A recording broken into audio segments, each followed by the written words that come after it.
Yeah. Yeah. The first comedy I was ever exposed to was Bill Cosby, and a friend of mine, Jeff Drew, who I grew up with, he had all of Cosby's records, and I think I was like in second and third grade, and we used to just sit and listen to Cosby just over and over again, just wearing out the vinyl. He's so great that we've almost forgotten it, you know? No, to me, the three titans, like timeless, are Carlin and Cosby and Pryor. Those are the three guys that I learned about really quickly and loved, and to this day, they're exactly as funny. And for some reason, though, with Cosby, people are like, well, he's so mainstream that somehow, like, maybe that's easier. But as a stand-up, he was just incredibly good. Just really, really great. The timing. And still is. I mean, still is, yeah. I saw him not too long ago on Letterman, and he came out and was just murdering. And he's, I guess, well into his 70s now. Yeah, and I think people, I mean, I used to study him when I was a kid, and I still do. Like, every time I've done a special that was important to me, I go back and look at him because he had great technique and he was like a jazz musician, you know? Right. He's a guy, he would keep the microphone at his knee. Like a lot of us, like I came up with young 80s guys, and Kinnison was the big one when I started. So I'd eat the mic and scream into it, you know, and not let up. You know, and but he keeps the mic at his knee and talks at a normal voice, and then when he wants to, he does this. And he knows the power of the different ranges and stuff, so.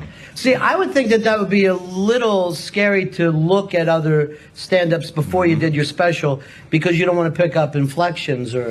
Well, I don't think it happens to me, because I'm looking at really the mechanics, like really the underlying, like how are you using silence, and some of it is just inspiration, you know. I think Chris Rock is another person who believes in watching public speakers, and you do that as well. And people forget that it is public speaking. So as a young person, as a kid, you're listening to this stuff, you're kind of studying it, and you said to yourself, this is what I want to do, or was that too far off of it? No, I didn't know you could. I didn't know you could be something like that, a comedian. I didn't know that there was a road to it, but I really did want to. I mean, when I was in fourth grade, and we had the Gong Show was big on television then, so we had a Gong Show, and I did I did stand-up. I told jokes. I juggled two balls and an apple and ate the apple, and then told bad jokes. That was my first time performing. Yeah, and how did it feel to you? Was it? I loved it. I completely loved it.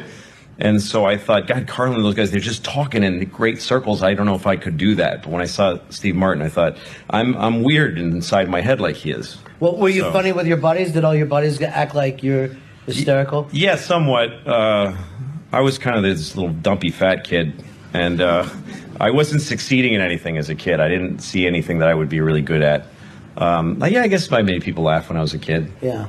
I remember a huge laugh I got in, I think it was like third grade or something, and the teacher was talking about the different parts of the skull. You know, the skull has like 2-3 bones in it. I don't remember what they are.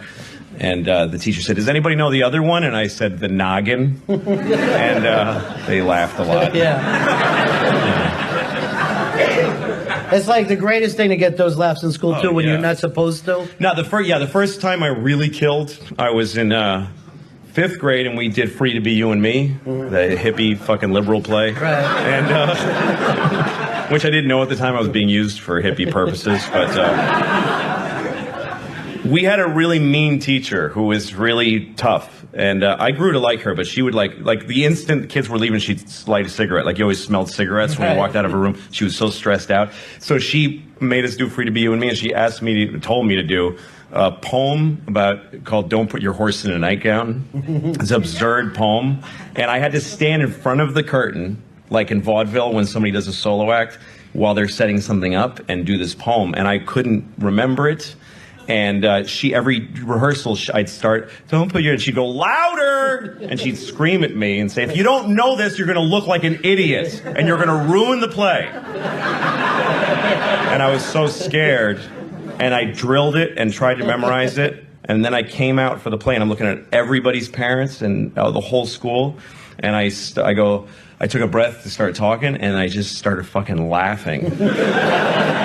And they laughed. And then I and I started laughing again. And I was up there for like 10 minutes just laughing. And the place was going nuts. It was like a huge, when I walked off, just huge applause. And I went backstage, and all the other kids were, "You ruined the show. You ruined it. You're awful. You stink." And nobody would talk to me for about a week after that. So, was it tough being up there? Where you're like, "Hey, I'm getting laughs through I my loved own it. I was personality"? high off my head, and I loved it. I felt bad when the kids hated me for it. Sure. There was part of me inside going, "Fuck you, little faggots. Fucking, I just killed. What did you do?" Yeah. Pretending to be a baby and know everybody was yawning, asshole. You know, nobody wants to see the other performer kill. It's always rough, even at a young age. Yeah, nobody wants to follow that.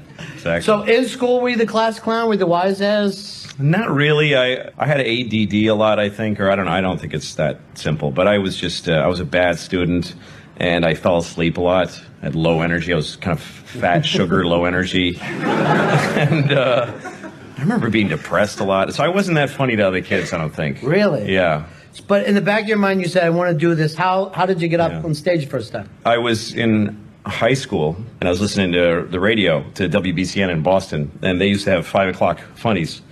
And so they had a guy on named Chance Langton, who was a comedian in Boston, and just a local. I didn't know there was local comedy. I thought it was just those huge guys with albums. And all of a sudden I'm listening to this guy who's really funny. And then they came on and said, "That's Chance Langton. You can see him this weekend at whatever, at the Comedy Connection. And by the way, if you go to Stitches and on ComAb on Sunday nights, you can go on. Anybody can go on." It was open mic night. Just show up and sign up. And so I started to try to think of 5 minutes. And I thought I had an hour of amazing material. Like, I literally thought, like, I've got so much shit, and I'm going to go up and blow them away, and I'm going to be a star tomorrow, like next week. Like, I'm making my plans. I don't have to do any homework. I mean, I'm going to be a huge star. Because I also pictured I'd be the only one, and I pictured all these, like a guy with a cigar, "Who's the new kid?" You know? I'd be like, "This is the kid," and all these grown-up comics would be like. But I get there's a line of really competent comedians who are just doing open mic night. Right. And there was a lot of competition. But I got on stage, and I did a minute and a half to total silence. Every single thing I did was a terrible idea. Just total. And also, I'm looking at a bunch of grown-ups drinking. These are like people in their 20s and 30s, like Boston fucking bar drunks.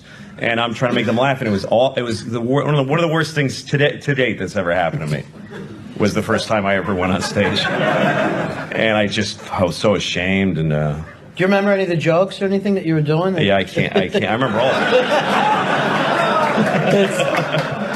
I remember the whole set. But it's kind of like I just asked you, "Hey, tell me about the time you were molested when you were exactly. Oh, well, like you could just I was about 14, and my dad fucked me in the ass. I think it must have been fall, because it was, you know. The Red Sox won the playoffs, I remember, and I jizzed on my face. And I said, I think it's good to have some scars that don't heal. Just no, absolutely. The pain is still there.